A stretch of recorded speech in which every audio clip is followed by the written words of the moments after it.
Welcome to the Pulpit and Porch, previously known as the Small Church Podcast. I'm Tony Marr, and with me is my friend Robert Kell. Hey everyone, we're glad you're here. The Pulpit and Porch is where we kick back, put up our feet, and talk about real life stuff of ministry, faith, community, and maybe a little sports and pop culture. Yeah, if you're expecting a perfectly polished sermon, you're probably in the wrong place. We're more about those honest heart-to-heart conversations, like the ones you'd have on the front porch with friends. Sometimes we stay on track, and sometimes we take the scenic route. That's half the fun, isn't it?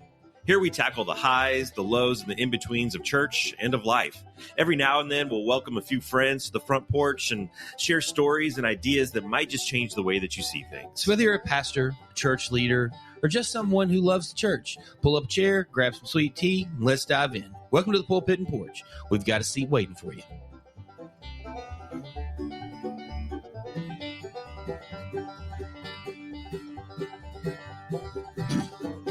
Well, good morning and welcome into the Pulpit and Porch. I am your host, Tony Marr, and Robert is not with me in studio today, but he is with us online. Robert, how are you doing?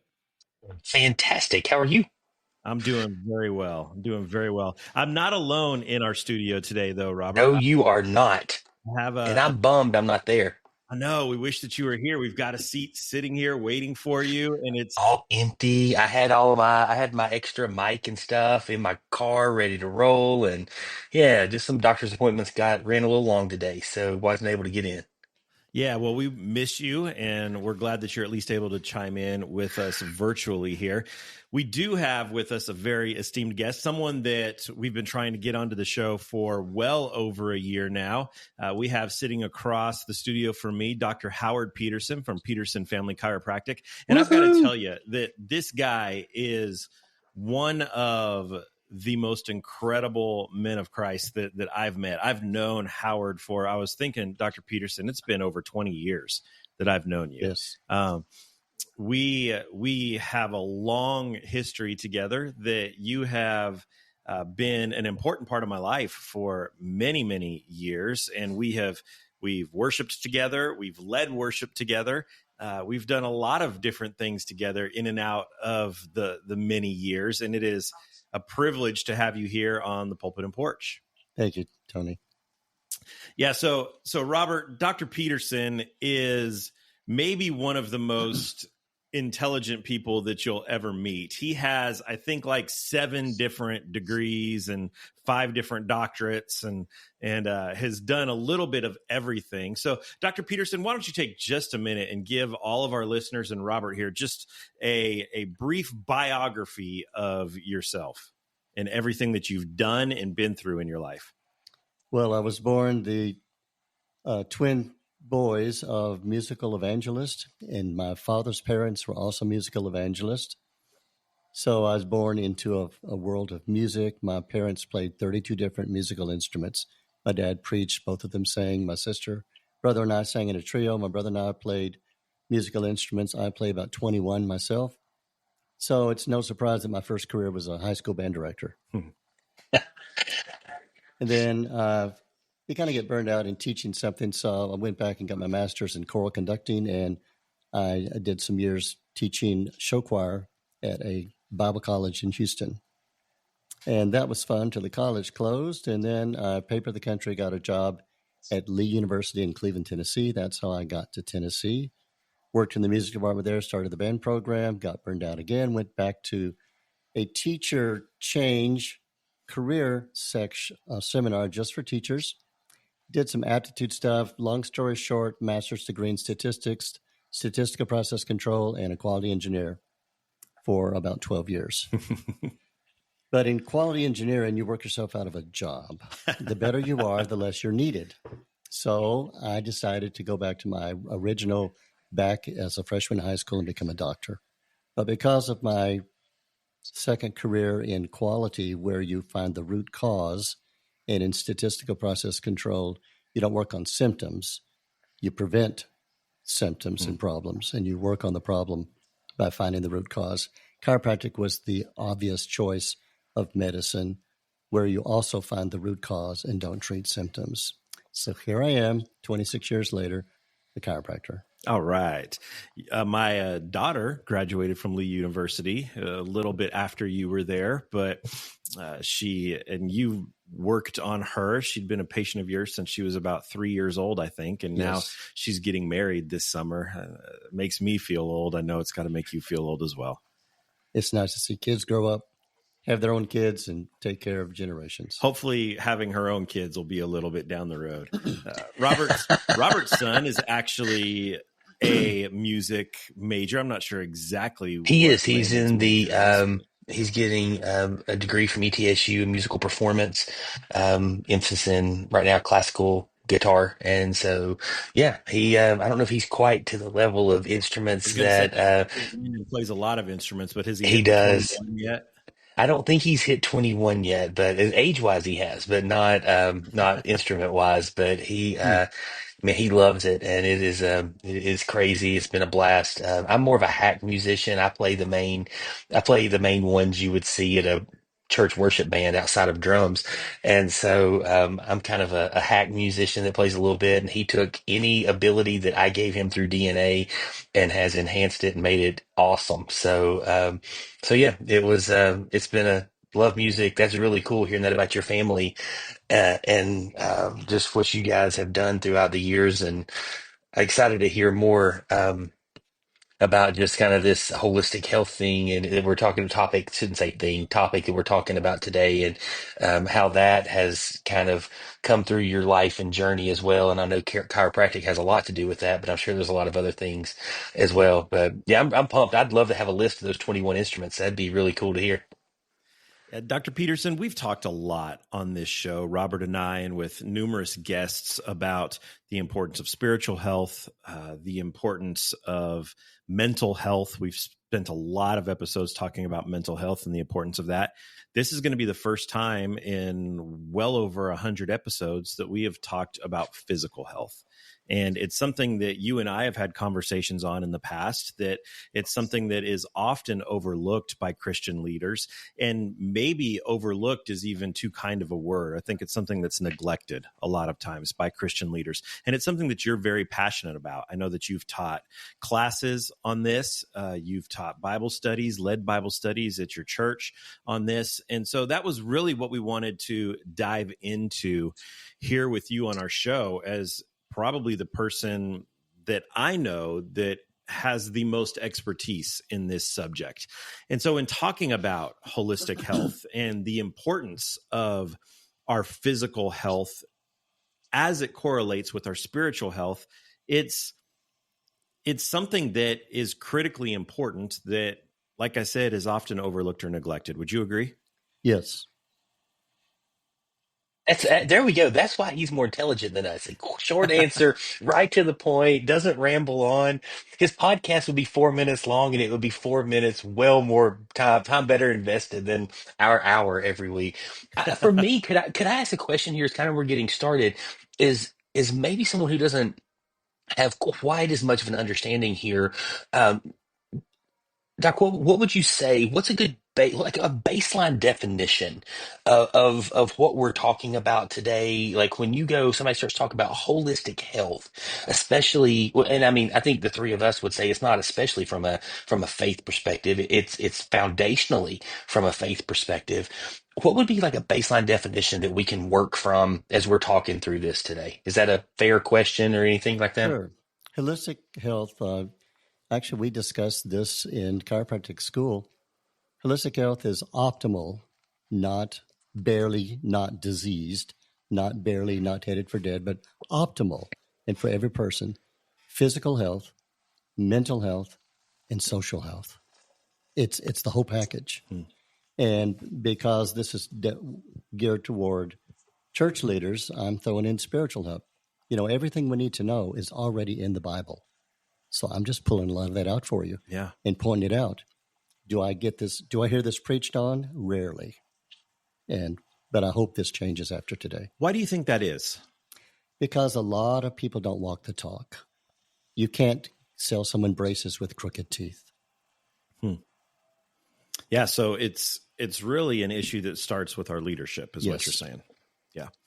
The I mean, I grew scripture. up in the Baptist world, and I joke about this, and I've had to teach on it. And I, it's Dr. Peterson, you and I haven't seen each other face to face, but I mean, it's Tony. I mean, Tony and I talked about this. For me, I mean, it's something that there's definitely weight loss and healthier things I need to do in my life in that whole journey. But it definitely is something that the vast majority of growing up in the Baptist world that I did, and it was a very specific genre of that as well. But like, we preached on and kind of beat those drums as a kid growing up of things that were very, very, needed to be discussed. But I never heard anybody talk about really gluttony and sin, that type of sin, because we wanted to be able to eat at the church potluck as soon as service was over.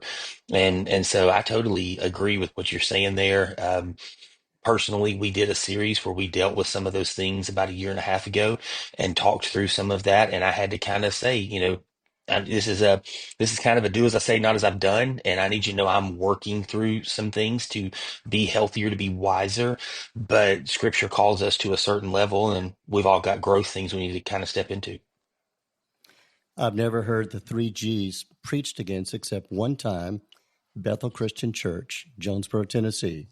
What are the 3 Gs? Greed, gluttony, and gossip.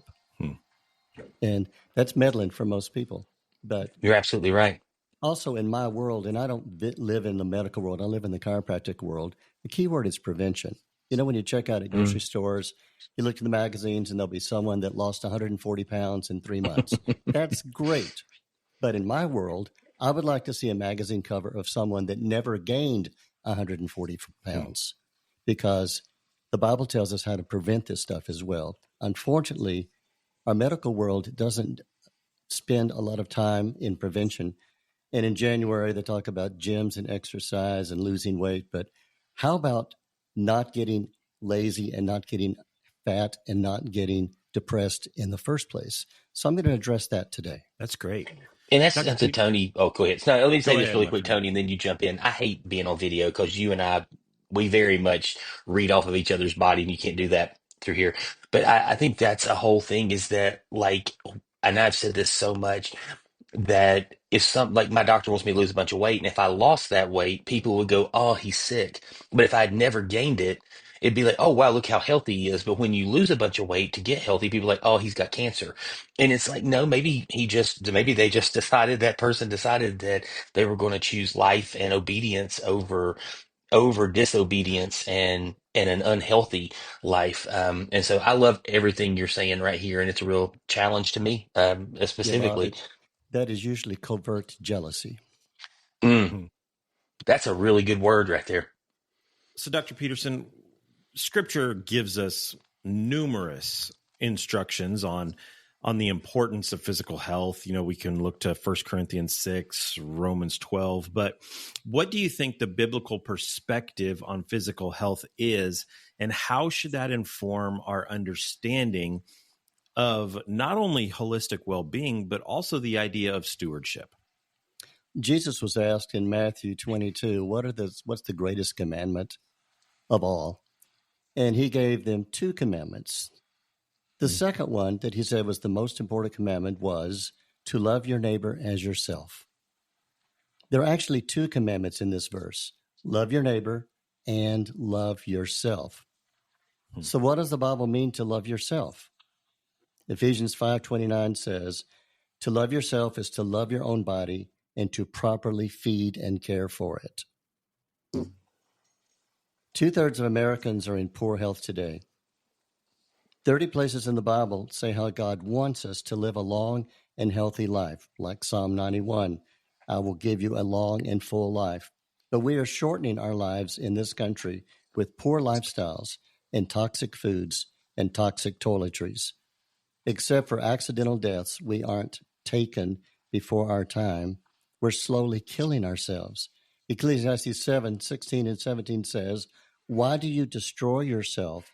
Don't be foolish. Why die before your time comes?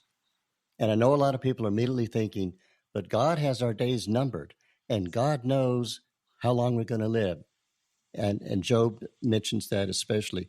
But God knows, just like people that are going to accept him. It's God's will that everyone accept Jesus. That's not predestination. That's omniscience. And God knows who is going to have a bad lifestyle and who is going to shorten their life. And the Bible clearly wants us to have a good life. Jesus even said he wants us to have an abundant life. We're made in the same image of God himself, Genesis 1:27. Now, ask yourself this question. Go to a mirror. Do I still look like God? What does God look like? Our bodies are his temple, 1 Corinthians 3:17. We are amazingly created, Psalm 139:14. We should take care of our bodies through proper exercise, 1 Timothy 4:8, proper sleep, Psalm 3:5, proper attitude, 1 Thessalonians 5:16, and proper nutrition, Proverbs 23:1. We're going to have to get all of that in the show notes to give I was to gonna say, I'm all not of our taking notes listeners fast here. enough here. I I was need gonna I need say. more notes. I'm gonna have to go back and re-listen. This is incredible. So, Doc, you said earlier that you've not heard this preached on many times, but yet we've talked on this show that churches at least once a year usually will do a series or a single standalone message on stewardship, because money is important to the life of the church. But part of stewardship, stewardship by its definition is using what God has given us in the best way possible. As you just said, God has given us our bodies. He created our bodies. And so part of stewardship should be the way that we take care of this gift that God has given us. And you cannot do 100% of your best if you're carrying around 100 pounds of extra weight, or you're stuck sitting, or you have various diseases because of bad lifestyle or habits that are holding you back. Do you think that spiritual health and physical health are connected? Yes. We see Jesus, right? A lot of times, in fact, almost every single miracle that we see of Jesus, he takes care of the felt need in someone before their spiritual need. There's a huge connection between the physical and the spiritual. Yes, and it's not always because of something your parents did. Do you think that we tend to place an overemphasis or an underemphasis on physical health? I know a lot of pastors out there that are obsessive about their physical health and their appearance, almost so to where it can become an idol for them. Do you ever see that as an issue? Anything in excess is wrong and is bad for you. I think both miss that biblical balance, right? Yes. That take place there. Robert, you have anything to add to that? No, I'm definitely like just trying to take a bunch of notes and keep my dog from eating my AirPod case. So yeah, those are the two things I'm doing right now. Great. Well, let's talk a little bit about the impact of physical health on leadership, because that's something that, as we talk, this is a leadership podcast for the most part. There is an effect on our ability to have longevity in leadership by our physical health. And so what are some practical strategies, Dr. Petersen, that you could give Christian leaders for them to prioritize their physical health with all of the crazy things that they have going on? We've talked at length on this show about the numerous myriad of responsibilities that a Christian leader has, that a pastor has, all the different hats, the different roles that they play. And so oftentimes in the busyness of ministry life and Christian leadership, physical health is something that gets pushed to the side. And maybe it's not always intentional. Maybe it's something that they would like to do, something that they would like to be incorporated into their life, but they just think that they're too busy. What would you say to them? Well, most pastors know 1 Corinthians 6:13, but they need to apply it to physical health. It says the body is meant for the Lord. The body is meant for the Lord. Clearly, if you are not healthy, if you don't have a healthy body, you're not as able to physically carry out your responsibilities as pastor or church leader. You need to be active, alert, happy, and fit. Active, alert, happy, and fit. Or you will be slowed down, literally, in every aspect of leadership. planning, reading, studying, remembering, standing, preaching, teaching, organizing, traveling, and encouraging others. All of this will be limited and exhausting because of your physical health and your well-being and energy level. According to 1 Timothy 3:2, a church leader must control himself. This means managing all aspects of your mind and your body, from sinful thoughts to a large waistline. We need to lead by example. You cannot preach on being healthy very convincingly if you are not healthy yourself. There is more gluttony in the church than outside the church, and that is a sad fact. If you lead a life of self-control, you are qualified to encourage your congregation to also adopt a life of self-control. We're all in the same boat. We're working on the same thing. You're not pointing your fingers at just your congregation. I like how Peter summed it up. To knowledge, add the ability to control yourselves. To the ability to control yourselves, add the strength to keep going. To the strength to keep going, add godliness. Can we touch on a couple little things here that I think impact, especially a pastor's spiritual health? You've got just the lifestyle that most pastors live is, for the most part, pretty sedentary. You're spending long hours studying, writing sermons, preparing for sermons. You've got meetings that you're sitting in a conference room or in a boardroom that you're preparing for. You've got counseling that you're doing, and all of these responsibilities that a lot of pastors have lead to physical inactivity. You're also on the go a lot in ministry, which it's a whole lot easier to just swing through the Burger King drive-through than to go home and cook a healthy meal. So do you have any advice, any things that you could point to for pastors that are listening to this show that would give them practical tips for how they can begin to incorporate some of the things that you just talked about into their daily life? One thing I learned from my father, you need to take at least one day off every week. You can't work 7 days a week, even though you're on call. You need to have more than one pastor to cover that. And the Bible calls deacons and elders, not just preachers, to do a lot of that ministry. Absolutely. And even Sunday school teachers. Your class is your church. And fathers, your family is your church. So it needs to be spread out a little bit. But take off a day. Don't be a workaholic. That is also bad. Here's some practical strategies for prioritizing your physical health.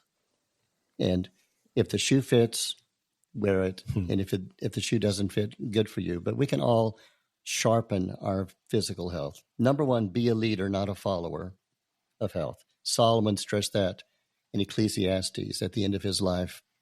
Don't do as I do, but as I point, but follow me as I lead. So the challenges that you face, your congregation is also facing. Just be honest with them. December is a rough month to get through. January is a great month. And instead of making resolutions every January, just resolve minute by minute, hour by hour to do better than you did yesterday. Make small atomic changes to your lifestyle, and big results will eventually happen. I love that. Luke 6:39 says, can a blind person lead another blind person? So step out, make a difference. Every day, you're either the same, better, or worse. And I learned that from music. So you've got to practice healthy eating, practice healthy cooking, practice healthy shopping, practice getting up out of the chair every 30 minutes, practice looking out the window to rest your eyes, practice preparing food at home, practice taking half of what you get at a restaurant home as a next meal. Learn all you can about being healthy. Learn. We've got wonderful information now on the internet. Healthy attitude. Stop watching, reading, hearing depressing or negative sources. That's big. Just because it's there, you don't have to look at it or listen to it or believe it. Instead, spend your time with uplifting, encouraging, and funny sources. Philippians 4:8 tells us what to think about and what not to think about.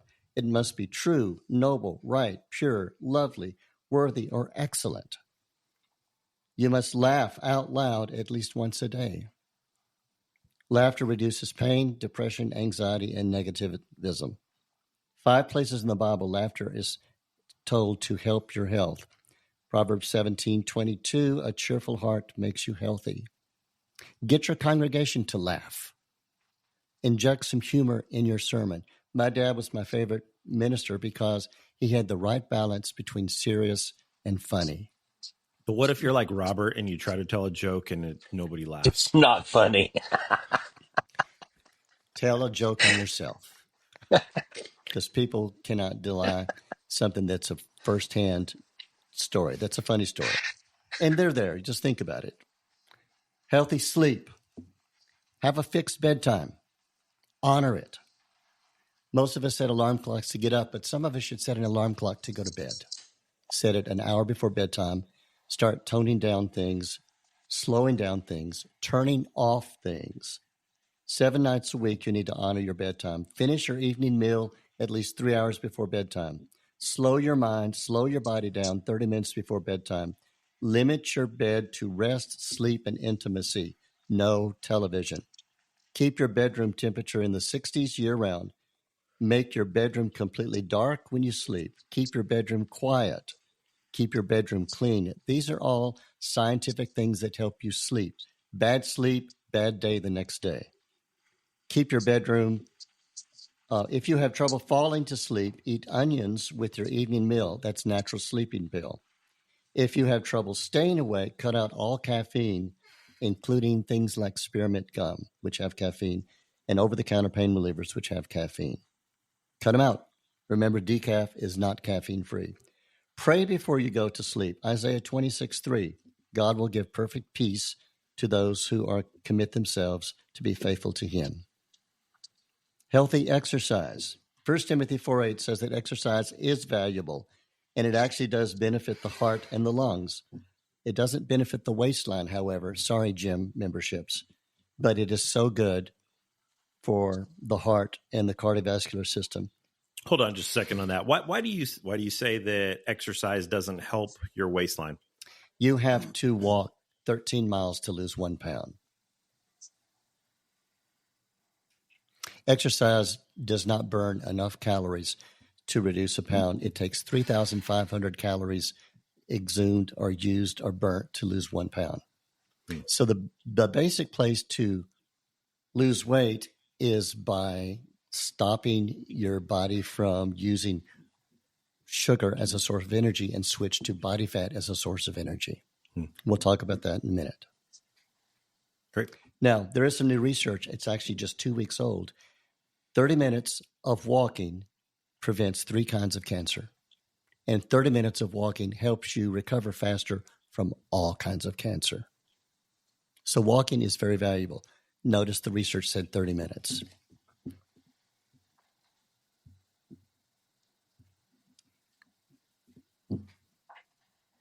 Proverbs 31 woman was said to have strong arms. Any movement is exercise. So if you're stuck in your office studying and reading, you've got to get up and move some and wiggle some and just get the heart and the lungs pumping some.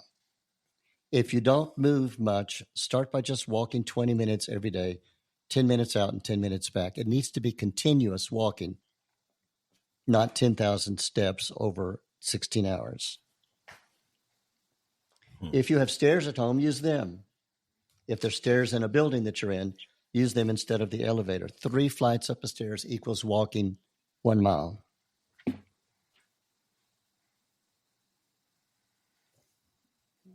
Think of your cardiovascular system as a car that's in a garage.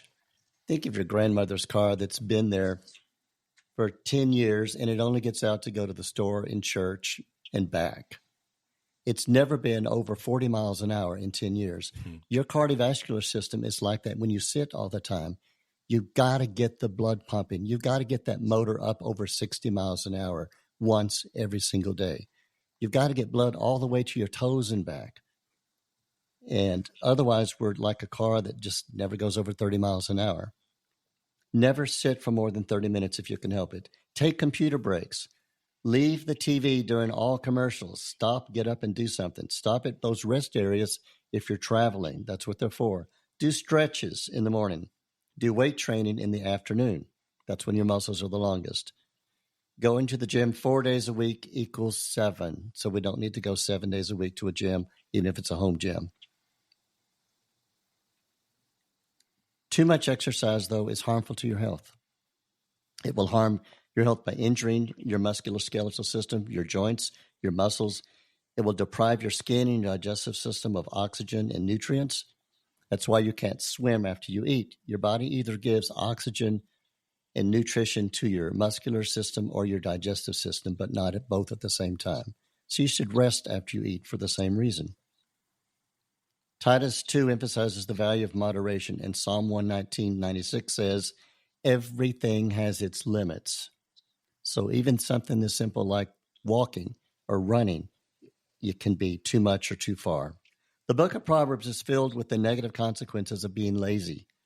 Like 6:9, you lazy people, how long will you lie there? Or 19:15, anyone who doesn't want to work sleeps his life away. Not only does too much sleep harm your hormones and prevent weight loss, sedentarism causes muscle atrophy, muscle breakdown, mental conditions, social problems, brain fog, loss of strength, kidney failure, and a premature death. That's right. If you lay down on a couch and did not get up, you would die of kidney failure within a month. And too much exercise is very harmful for a lot of those things. Healthy nutrition. Load a good nutrition scanning app on your cell phone. It will help you to make decisions in the grocery store. I use one called Yuka, Y-U-K-A. It scans the barcode of foods, drinks, and cosmetics and toiletries. It tells you if they're good or bad. It's terrifying. And if they're bad, why they're bad, and what's in there that's bad, and what it does to you if you put that in your body. And believe it, it's based on real science. Have this in your home. Scan what you have in your car, home, and purse now. Throw away stuff. Don't even give it to someone you don't like. Throw away the toxic ones. Keep the healthy ones. Use this app every time you buy groceries, and never buy groceries when you're hungry. You'll make impulsive purchases or maybe even eat in the store. Use it for your hair and skin stuff too, and select only healthy purchases.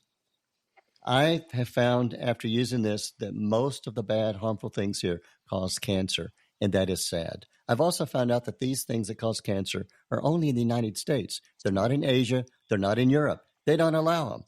So our wonderful FDA has given the green light for all of this stuff that causes cancer, which is the third cause of death in this country, the second cause of death in this country. I'm sorry. Heart disease is first. So apparently they want us all to get cancer. Don't let them. If everyone would stop buying the bad stuff, the people that make it wouldn't have any reason to sell it. Let that sink in. This app will also recommend a healthy option in its place if one exists. You may have to buy it in another store or even online.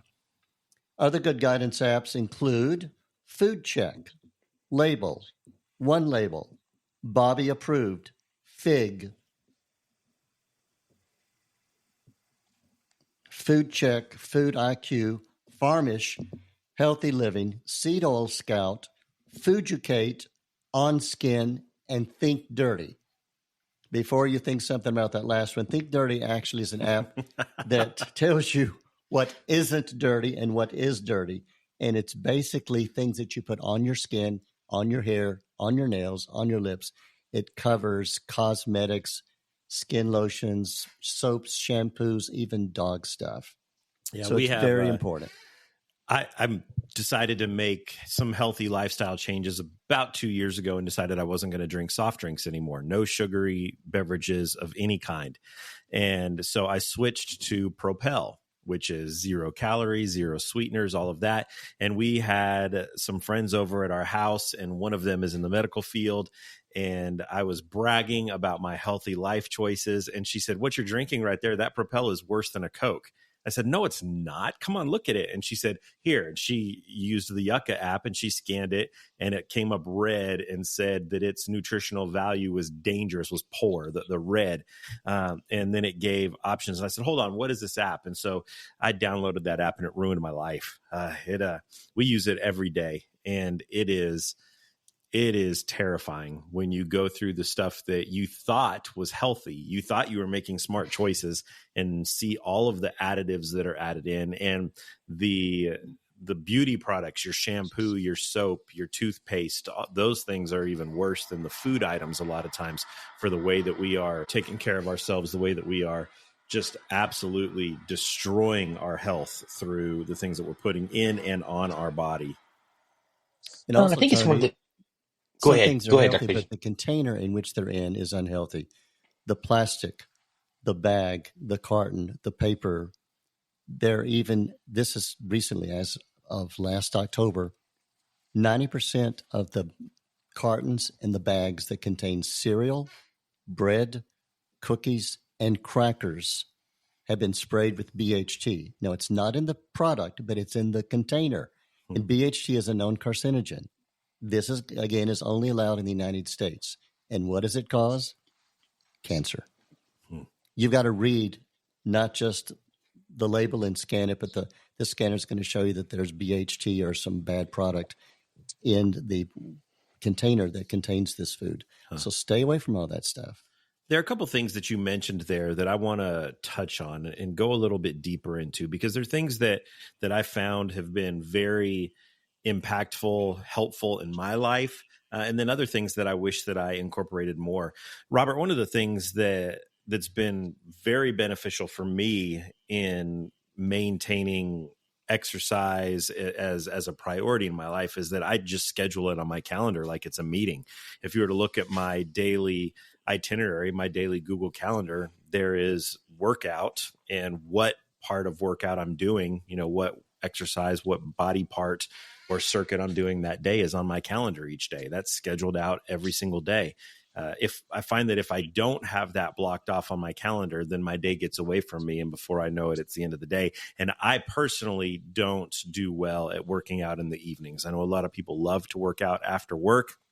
It's what works for their schedule. By the time I get to the end of my day, I feel like I don't have the energy for it. For me, mornings work the best. I know that you said that you prefer mornings for some and then afternoons for strength training.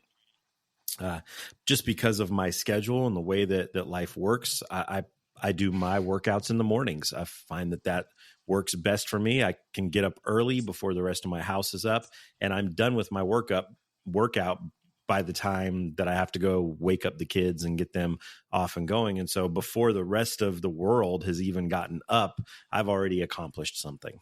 But you probably don't hit the bedroom and start working out in the bedroom. You've stretched, gotten showered, something. So I think we should not just jump out of bed and start working our muscles right then, because our muscles get short while we sleep. Our joints get relaxed while we're asleep. But a lot of people are morning people, and some are night owls. I don't recommend doing any of that right before you go to bed, though. So it depends on what your day is. Yeah, and one of the things that you said that I really loved was incorporating movement into ministry life. And that's something that I have loved in that I have a lot of meetings. Part of my role in life and ministry is that I meet with a lot of people, and there are a lot of guys that I meet with regularly. And so I've got several guys that I meet with regularly that we've taken our meetings out of Starbucks, out of the coffee shop, and onto disc golf course. We go and play disc golf. And so instead of sitting and drinking a sugary coffee drink for an hour, we're out walking a golf course and throwing a Frisbee at a basket. And I find our conversation is better. I find that I look forward to going and meeting with them and getting outside. Something about being outside, I think, is good for us mentally and emotionally. And it's still ministry that's happening, that's taking place, and a lot of times even more productive than sitting sedentary in a restaurant or a coffee shop. Exactly. No one ever said go inside for some fresh air. Yeah. And any movement that you can do is good. Anytime you can skip the elevator and take the stairs is good. anytime you can march in place when you're just in a spot is good. And changing position. When you take your break, if you've been sitting inside, you need to go outside and walk. If you've been standing inside, then you need to go to a different place and sit some. Do the opposite of what you were just doing. That's a good break. If you've been driving, stop the car, get out, stretch, bend backwards. Every part of you, look up, look behind you, stretch everything. Dr. Petersen, we just spent several episodes of our show talking about the new year and new goals and objectives that we have, not only for our churches, but for ourselves. How important do you think it is that we set goals, and not only goals, but achievable goals, and create a environment around us? We do a lot within the church world with accountability. It's a big buzzword within Christian leadership and the faith communities. But accountability to our physical health is something, again, that's often overlooked or neglected. I think the goals should be attainable and they should be done in small steps. Like if you need to change your bedtime and you usually stay up to 1 a.m. and you want to set your bedtime for 10 o'clock, move it back gradually instead of all of a sudden. If you're trying to stop a habit, you need an accountability partner. And we're going to talk about habits a little bit later. The number one habit in our church is not drugs. It's sugar. The number two habit is pornography. That's in our church. And we need to deal with those and small groups, honestly, and the church leaders need to lead the way in that. But don't you think that most church, definitely church leaders, and I would even say most people of faith, we tend to look at the things that we struggle with as they're not that big of a deal. It's the sins that we don't struggle with are the ones that we want to point the finger at. And so you say the number one addiction in the church is sugar. It is. But we don't talk about that. Because it's and it's not even a secret sin. It's just everybody's doing it sin. I call them acceptable sins. Yeah. I mean, it's these acceptable sins. We actually did a series a couple years ago with that title of things like gluttony, gossip. I think greed. I think we hit all three of the G's that you're talking about. And that's one of the things that's been really, really tough for me. And inside of that space is that we have so commonized these thoughts and ideas around these things. And with food, there's things that were healthy, or at least healthier. I mean, you go back, Gatorade's one. I love Gatorade. I don't love it as much anymore, and you can tell it's changed. But when I was a kid, had 3 ingredients in it, and really wasn't unhealthy. It was a pretty good drink. Now it's got on that Yucca app now. Yeah, now it's got 30 off alarms and now it's got ingredients. Yeah, now it's 30 ingredients and you can't even get around it. And I think this idea, and I've mentioned this before in the podcast throughout the years, is this idea that John Mark Comer talks about training versus trying. And just how do we kind of step in and start to train ourselves? So you're talking about, I love when you said that, like this idea of training and kind of moving into a space of stepping into where these things are, and like, hey, you got to train yourself to put your meal in half and send it home, and take part of it home every day, to where you can kind of do those things. And it's just this, we think that we can just try our way through. I can try hard enough that I'll get there eventually, but it really does require a level of training. So yeah, it's on this path, the Bible says the road to righteousness is straight and narrow, and sometimes it is so narrow you're going to be the only one in your family that's doing it. You can't have a group or a team or a contest, or even sometimes your own relatives join you, but you've got to take responsibility for yourself. Can we talk about that for a second? That's a conversation that we've had a lot in my house. My wife has brought this up several times, that everything we do revolves around food. And so anytime that you get together, it's around a meal. Anytime that you go over to a friend's house, it's for dinner. Anytime that you go out for a double date with friends, you're meeting at a restaurant. And our society seems to be that everything we do revolves around food. And so that makes it really difficult when you're someone who's trying to be conscious of what you're putting in your body and what you're doing with your body, when everyone around you is living a different lifestyle, that can be really difficult. If someone asks you, where do you want to eat? Think about that before you answer. And don't say anywhere, because anywhere is not good. Or when do you want to get together? Don't say anytime, because anytime is not good. The earlier you eat, the better choices you have where you eat, the smaller portions where you eat. And as a family, there's many things to do instead of eating. There's outdoor activities, there's games, there's board games. A lot of grandkids have never played a board game in their life. We need to get the cell phones in a bucket and start doing people things. Do some history. Do like they did 100 years ago, back when foods just had 1, 2, or 3 ingredients. A lot of this is cultural, and we're copying our culture instead of changing our culture. And your culture starts with your own little family unit. Take Christmas, for example. We had 12 Christmas parties in December. That's ridiculous. And every one of them involved food. Christmas parties can involve games, stories, puzzles, hunting. But you throw a Christmas party and there's no food, no one's coming back to your Christmas party the next year. It's like having a Sunday school party and there's no food, they won't show up. Or Can I challenge it a little bit? Party for all the church members. Why are you trying to kill them? What were you saying, Robert? Can I challenge a little bit though? Like, didn't Jesus really set an example around the table? I mean, I feel like a lot of his ministry happened around a table with people in different ways. And I understand like his miracles and stuff didn't, but when it came to his community, there was just a lot of these moments to the point that if we all sat here for a second, we could probably list 24 ministries that either the table itself or the name of their ministry wraps around this idea, because in community around a table seems to be this common theme, especially in the Gospels, I would say, where you see that this talk and this ideology, and so. Well, in Acts 2, that gives us the definition, the outline. I wouldn't say definition, a description of what the early church was all about. Says that the things that they were devoted to, one of the things that it says is breaking bread. And that's the tension for me, is like, I don't like, so one, there's a level of this I 100% agree with. 12 Christmas parties, and that's about the norm anymore between family and work and friends and all these things.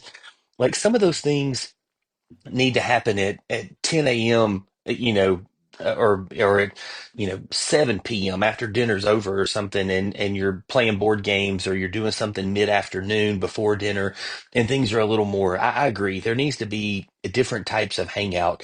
Everybody's putting a puzzle together around the table and doing some things that are different than just constantly shoving our face full of food, because the reality is, like Dr. Petersen, you may be different. Tony, you might be different, but the vast majority of us don't have 20 friends that when we go to their house, everything's, organic, free range, fresh, like these healthier versions of food. And having a child that has a disease that food and things like that is very affected to what it is.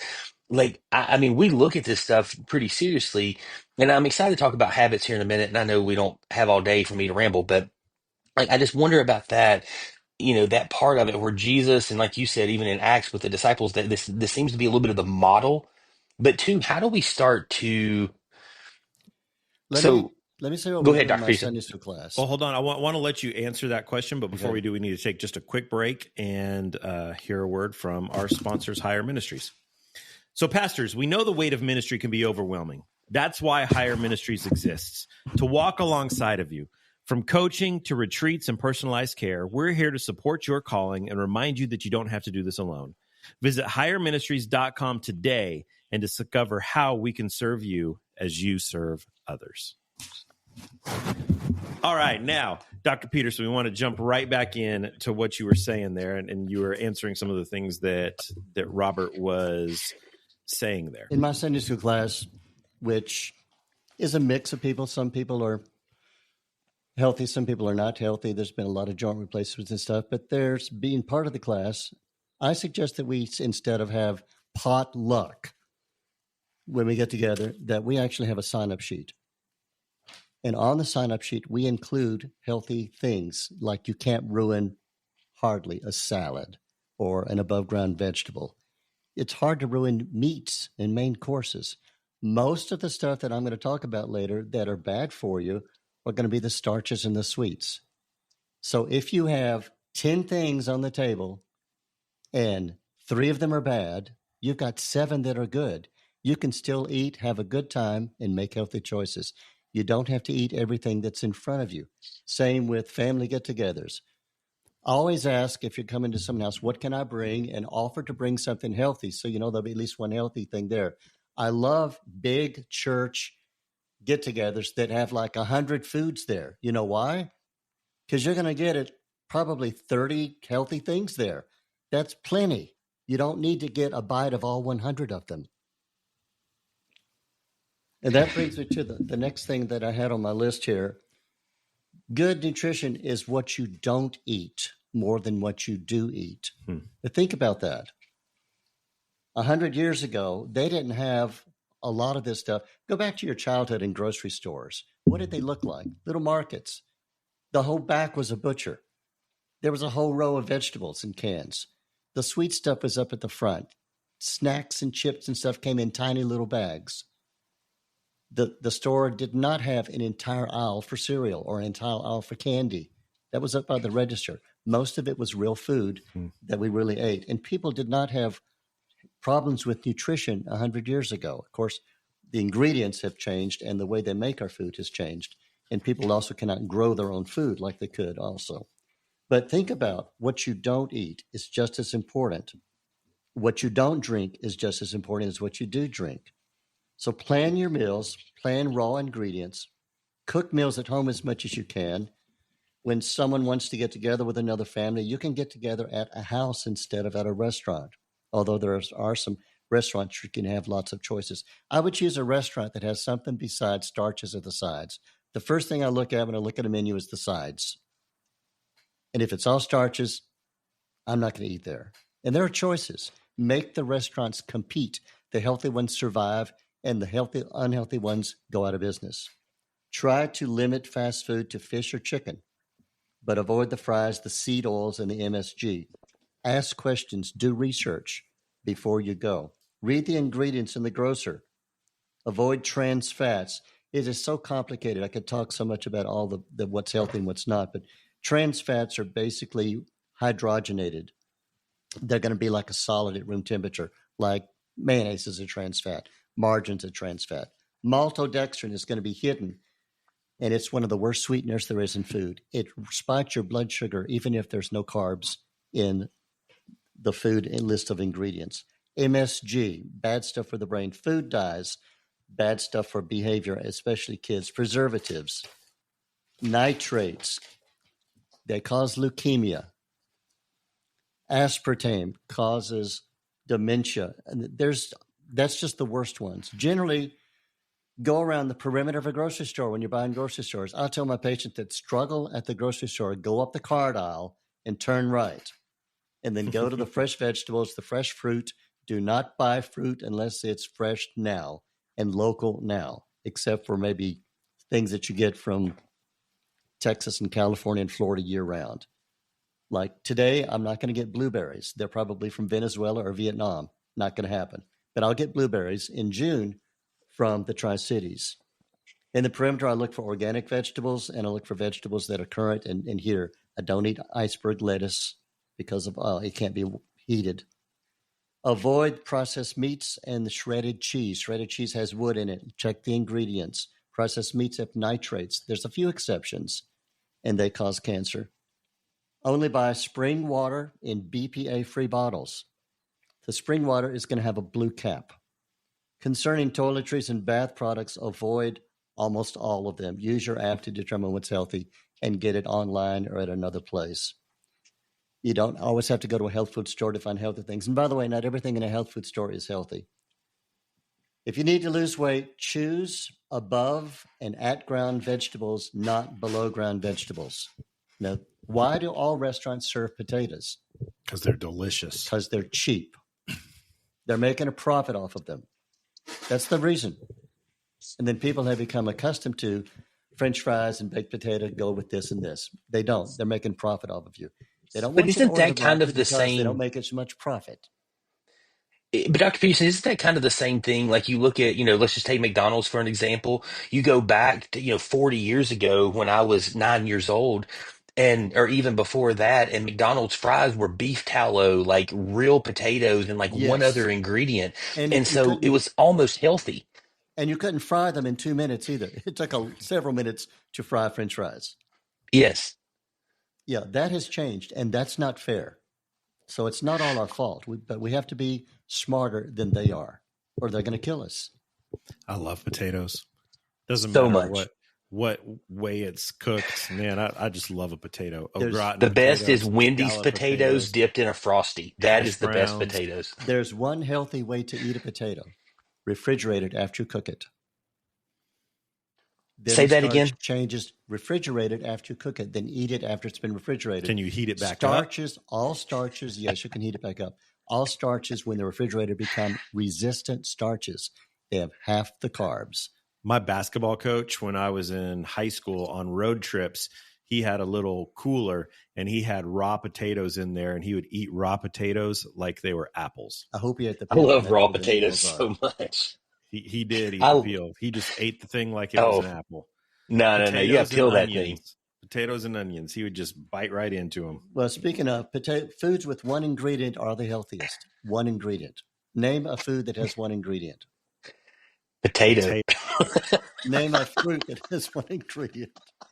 Strawberry. Yeah. And when do we eat strawberries? In May, when they're ripe here. And they should be picked ripe and not picked early, because that causes holes in the gut, and leaky gut can cause autoimmune diseases like Crohn's disease and irritable bowel syndrome and rheumatoid arthritis. I don't know about you, Robert, but I'm not going to be able to walk for 3 days. My toes have been stepped on so hard. Usually I'm the one doing the preaching, so I live it while I'm writing the message, and then by Sunday when it's getting this heavy, I'm pretty good. But no, this is a lot, but these are things too. And there's a couple of people online, and I won't mention their names because I don't know enough about them. But there's some people that I listen to and I watch, and my wife and I share these thoughts back and forth. And Dr. Peterson, something that I would love to throw out here, and there may not be a real fix to this, and I know we have so much to cover, and I know time's not some always a little bit limited. Nobody has forever, but like one of the questions I've got is in the idea of that you were talking a little bit ago. Man, I've got so many things. You were actually talking about taking a day off, and I'd love to ask some questions around Sabbath, but we'll forego that to the next time you're on the podcast. But like one of the things is we talk about foods and things that are unhealthy. A lot of times though, they're pretty cheap. And in a world where things have gotten so expensive, especially in the last 5 years, things have gone up by at least a third in price across the board. What's some things like, I'm sure ramen is not the healthiest thing, but it's like 50 cents a pack. So it's cheap and it's something that you can do. I What are lived things off that, ramen in college. oh, dude, I still eat ramen. I mean, I'll put chicken and stuff on it that we make here. But I'm sure ramen's not great for me. Enough But sodium to swell an elephant's feet. and roll tide. I mean, now we got elephants in this thing. Like this is all working. I don't understand that. I don't Let see me anything wrong address here. that, because I get asked that every week. How can you afford to eat healthy? Because fast food and junk food are cheap and healthy food are expensive. And here's a And I don't want to It say really is just junk true, though. food. think about this Yeah. in the long run, okay? What is your goal? To save money in the budget, to save expenses, right? Because food is not the only item in your budget, correct? Sure. You've got a thing there called medical expenses also. Here's the clincher. If you spend a little bit more money on healthy food, let's say $100 every time you buy groceries, you will save $100,000 or more in medical expenses later on. The trade-off is so huge. Healthy food cannot come close to the cost of medical care for life-threatening and fatal diseases. I think I think the tension, though, and again, I'm just having conversation here. I agree with everything you're saying. I know the devil has enough advocates, so I'm not trying to be one of more. But like, I'm thinking here. If I'm looking at a parent, and I have sat in these conversations to be really transparent. I have lived these conversations where I'm going. It's not just that I know this isn't the best scenario. Maybe at times I didn't know. Maybe I wasn't sitting and looking at ramen or looking at the pasta that we eat or processed McDonald's nuggets as badly as I do now. But like if I'm going, my kid goes hungry because I mean I appreciate what you're saying that $100 a week, but you're I mean or $100 every time you go to the grocery store, and a lot of people go every week to buy those. You're talking over 5 grand a year in a world where people are potentially struggling to pay their car insurance, to pay their rent, to keep their power on, To and pay these for are their people that prescription drugs. Let me put well. that down where the And, rubber well, meets the road for you. Uh, if you go to vegetables, that's the only area where healthy is more expensive than junk. Healthy vegetables are more expensive than junk. But water, healthy water tastes the same as junk water. Healthy meat its price costs the same as junk meat. And you're going to buy meat, and meat is healthy. There's some parameters and other stuff we're not going to go into, but meat cannot make you gain weight. Proteins cannot turn to fat. If you eat too much meat, it turns to urine, not body fat. Now, there is a limit to how much you should eat. Snacks are more expensive junk than non-junk. Deluxe nuts cost more than candy. Cost less than candy, excuse me. And all of those snack cakes and the cookies and all that stuff, they're more expensive than true nuts, which is a good snack. They're more expensive than boiled eggs, which is a good snack, or deviled eggs. They're more expensive than apples and most fruit. So, Dr. Petersen, you hear Robert saying things that I think probably a lot of our listeners are thinking as they're listening to this. What are some common misconceptions or myths about physical health that Christian leaders should be aware of? I ate this, I feel fine, therefore it's good for me. Wrong. We don't get sick immediately unless you get a pathogen, and then you get sick pretty quickly. And even with pathogen, it can take 3 to 5 days. But if you put bad stuff on your body, let's take shampoo and conditioner, you're not going to get cancer the next day. But your body has a threshold, and your immune system has an army. And once what the army is fighting is more powerful than what the army is, you're going to get sick and come down with it. Everyone has cancer cells inside of you. Our body has natural killer cells, which attack them. But our body has a threshold. Let's say you have 5 foods and each one of them can cause cancer. Not one of them will cause cancer. But what if you ate 15 foods that each can cause cancer, and you do that every week? Eventually, the threshold is going to be reached, and you will be diagnosed with cancer. Why doesn't everybody get diagnosed with cancer? Because it's not detectable. And cancer-free doesn't mean you don't have the cells. It means they cannot detect the cells. So it's a little tide that gradually gets deeper and deeper and deeper. And then you have a life-threatening disease. Diabetes doesn't happen overnight either.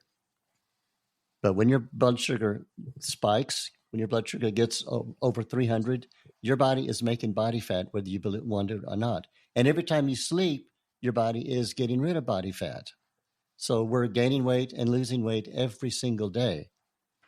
The 140 pounds that lady lost on the magazine didn't happen Thanksgiving weekend.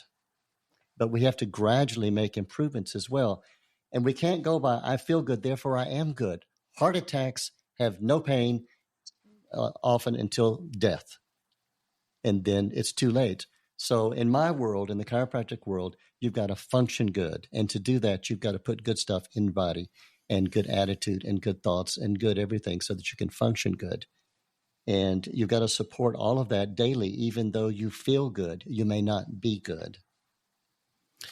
We talk a lot about spiritual disciplines in the church and importance of those, and we focus on those and encourage the people that are under our leadership that they should be engaging in the spiritual disciplines, practicing the spiritual disciplines.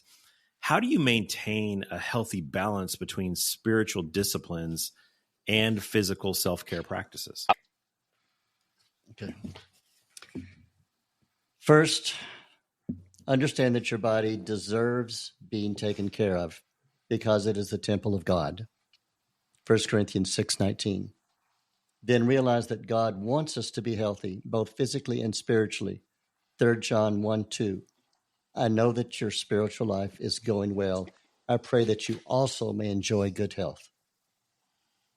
Third, crave God more than even food. Don't be like the multitudes that were miraculously fed from a little boy's lunch and then had to be told, you are not looking for me because you saw the signs I did. You are looking for me because you ate the loaves until you were full. Do not work for food that spoils. Work for food that lasts forever. That is the food that the Son of Man will give to you. John 6:26 and 27. When you are tempted by television ads, the grocery store, that menu, that sign for the fast food restaurant, be strong and stick to your values. Remember, both Eve and Jesus were tempted with food. And what was Jesus' response? Get behind me, for man shall not live by bread alone. Next, practice what you preach. Titus 1:8 and 9 urges church leaders to first control the desires of their body and then teach others to build them up to do the same. The desires of your body include the basic needs of food and drink. Make informed choices. Use your food app. Put stuff back on the shelf that is identified as unhealthy. Read food labels. Read food ingredients. Read the portion size. Have your phone or watch count your steps every day. Target 5,000 steps a day and then increase that by 1,000 steps a day till you reach 10,000 steps a day. Use the stairs instead of the elevator. Use smaller plates. Don't make home a buffet or a family-style meal. Keep your food in the kitchen and eat at the table. Use smaller plates. Watch cat or army fail videos if you have trouble laughing or haven't laughed today. Honor your bedtime. Develop good habits. Look more like God again. Remember, it's the Holy Spirit in each of us that helps us control ourselves. 2 Timothy 1:7. Pray proactively. This is huge. Do not pray reactively. Instead of just praying for someone else's disease state or symptoms to go away, pray that their lifestyle will improve where necessary and be pleasing to their Creator. Let me say that again. Instead of praying for their problem or their symptoms, pray that the cause of their symptoms will go away. Pray for their lifestyle. Pray for yourself this way. A good example is the threat of amputation of foot of a friend that has uncontrolled diabetes. The diabetes isn't uncontrolled because of inadequate medicine. It's uncontrolled because of too much carbohydrates in that person's diet. So pray that that person will change their diet. And hopefully the pending amputation will be circumvented. Pray that they have a complete diet overhaul. And pray that their craving for sweets goes away, because it's real. Obesity leads to 125 other bad health conditions, from loss of vision to joint replacements. In closing, poor nutrition is not all our fault. Most of us do not have the land, the time, the skill, or the resources to grow our own food and obtain our own fresh water. We must rely on the food chain in the United States, which has been adulterated by greed and big business and big government, causing our grocery stores and our restaurants to be full of genetically modified and poisonous foods and poisonous drinks. Yes, they want us to get sick, and so Big Pharma can treat us. Besides becoming addicted to carbohydrates, our foods are a major contributor to obesity and to cancer. Help is on the way, though. Our new administration and our new cabinet should be completely overhauling our food supply and our food safety and our cosmetic safety. And misinformation should diminish quite a bit about what is really healthy and what is not healthy, maybe even truth in advertising. Let's learn a lot about physical health from our family dog. Think about this. They are generally happy and generally excited every time you come through the door to see them. They go to sleep about the same time every night. They go to sleep quickly. They walk, run, and play every day, outside as well as inside. They drink only water after they're weaned. They eat grass, which is a green vegetable. They eat quality dog food, and they avoid those 14 foods that are toxic to them. A poor lifestyle, whether a negative attitude, a lack of proper sleep, being lazy, being overweight, or will eventually kill you. Even Scripture supports that in Philippians 3:19. The only thing they have coming to them is death. Their stomach has become their God. Don't gamble. Good health is not good luck. It's consequences of good choices throughout your entire life. But it's never too late to begin healthy changes. Start today. The body remakes its entire self every 7 years. So in just 7 short years, your body can forgive a multitude of poor lifestyle choices, and you can be a healthy person. Doing what is right saves you from death, Proverbs 10:2. Understand that you and your life belong not to you but to God. Your values are the basis for every decision you make. Therefore, whether you eat or drink or whatever you do all for the glory of God. 1 Corinthians 10:31. Your diet is not only what you eat, it is what you watch, what you listen to, what you read, and the people that you hang with. So pay attention to what you feed your soul.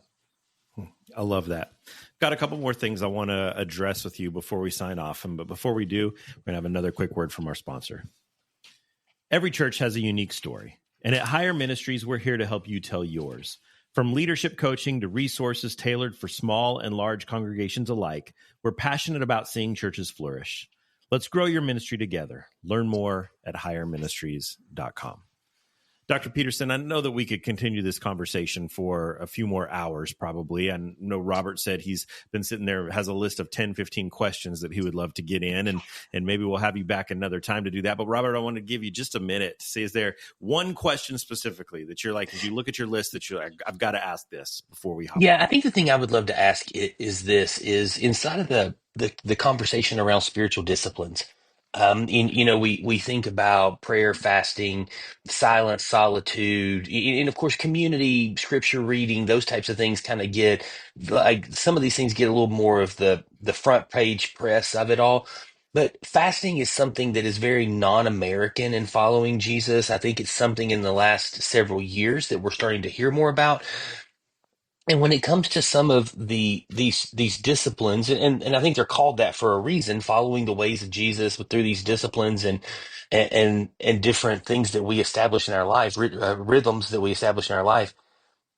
Do you think as we've moved away from some of these that it has kind of led to some of the health problems that we're facing inside of ourselves and in our church communities and inside of our country, like even like just fasting in particular? Like I've read on this through not just pastors, but like medical stuff as well, that you after 24 hours, your body starts to kind of consume these zombie cells as you're fasting. And I mean, is that things you've heard? That do you agree with those types of thoughts? And if we lean into the disciplines, I know as we honor the Father, we always see reward in that. And you've said that several times. But do you think that some of this has created maybe some of the health problems as well, that we've moved away from following Jesus? Yes. Now, we don't need to fast 40 days like Jesus did, but if you just You'd lose a fast, lot of weight. if you just fast one day, 2 days is actually easier than one day. The first day is the only hard day. But it's true. First of all, nutrition doesn't happen at the mouth. It happens at the cell. True nutrition happens at the cellular level. And that's the reason that we need good fats like the cis fats, because the glucose and the oxygen get in the cell, because the outside of the cell is soft and trans fats are hard. And the outside of every cellular body is phosphorus and fat. And you just don't get the good stuff in and the bad stuff out. So when you fast, the toxins start emptying out of your cell after a few hours.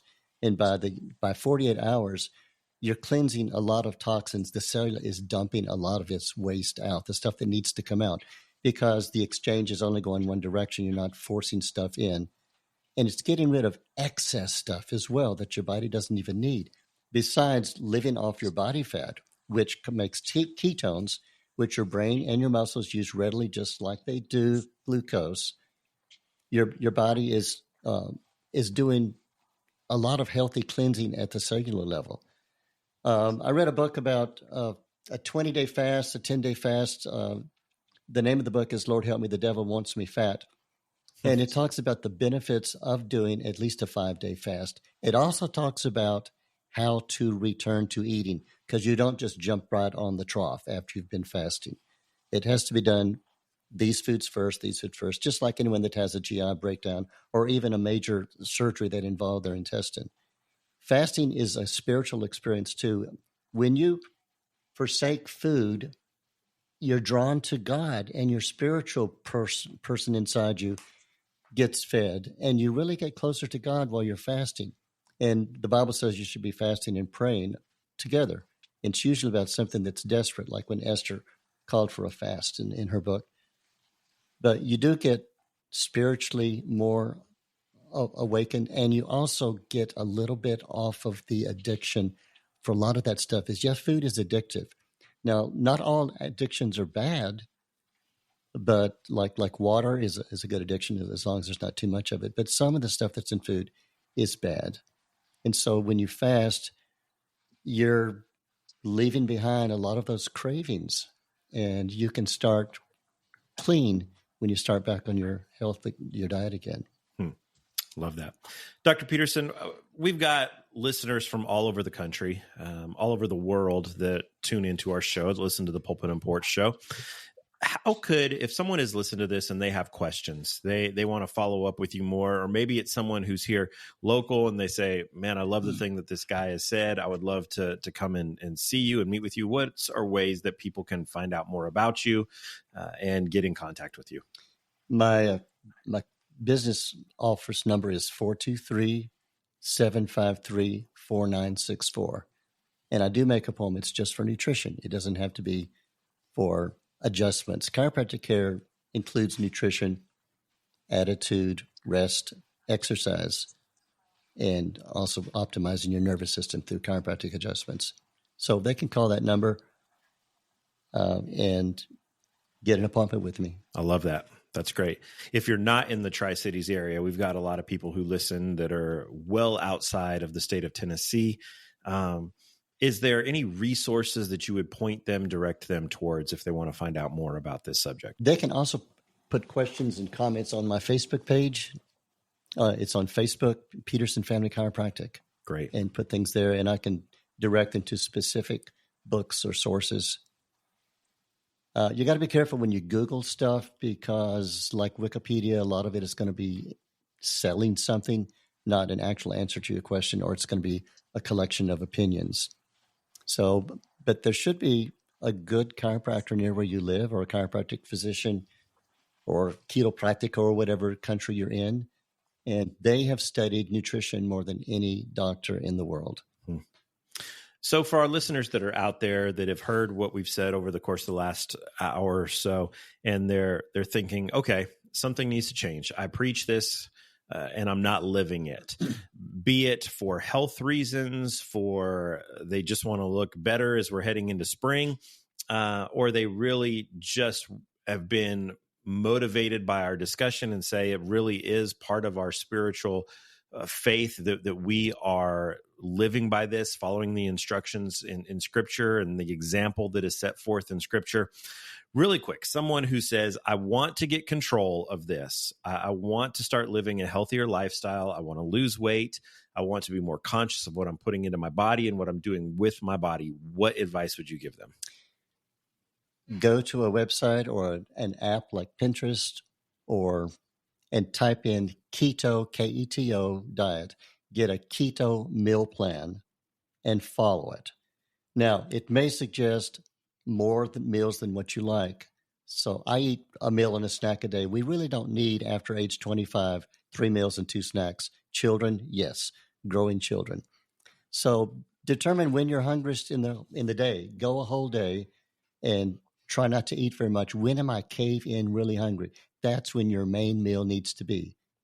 And then before or after that, you can add another small meal or even a snack. If you're over 40, a good way to control your nutrition or lose weight if you want to is intermittent fasting. The older you are, the better it works.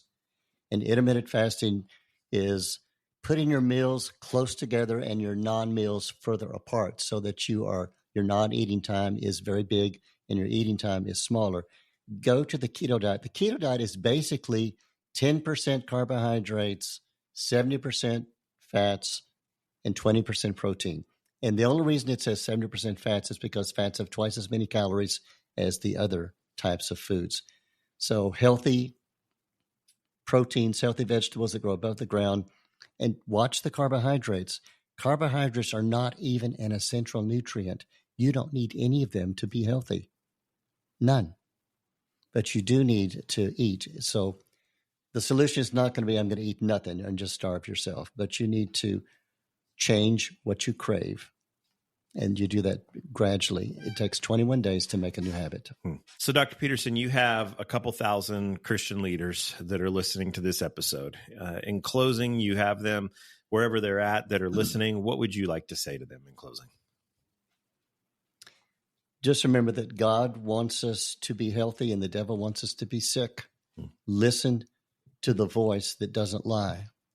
And seek truth in everything. Make small changes.